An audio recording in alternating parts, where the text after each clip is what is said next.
wrote, "Do not put yourself forward in the king's presence or stand in the place of the great, for it's better to be told, 'Come up here,' than to be put lower in the presence of a noble." How do you react when someone quotes a Bible verse to you? Do you think, "Wow, that's cool, I should apply that to my life"? Or do you think, "Who do you think you are to whack me with the Bible and tell me how to live my faith out"? I don't know how the Pharisees reacted when Jesus updated that parable or that teaching from Solomon at that wedding or at that special feast he was at, but I suspect most of them had that attitude that said, "Don't you tell me what to do." Why would I think they thought that way?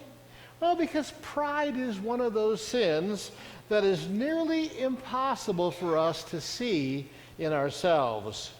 Because of our fallen sinful natures, we want to be the most important one in the room, even in the world.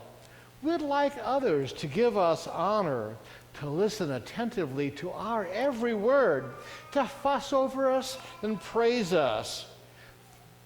Far beyond Solomon's warning not to put ourselves forward in the presence of the king or whoever the highest government official is in your land, we do try to put ourselves forward in the presence of the most important person in the universe, God. How can I say that you and I do that? Well, stop and think about it.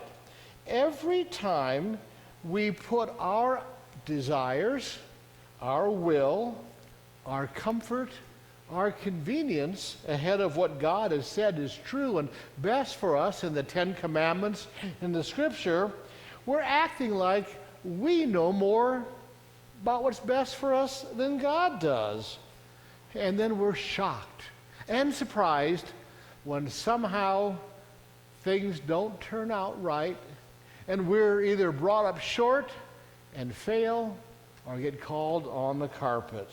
Instead of being celebrated as the most important person in the history of the world, or wherever we lived, we end up with the realization that really, truth be told, we've all got a lot to be humble about. We all have spiritual blindness, weakness, foolishness, sin. That's why we usually rush past that parable of Jesus about the wedding feast and don't spend a whole lot of time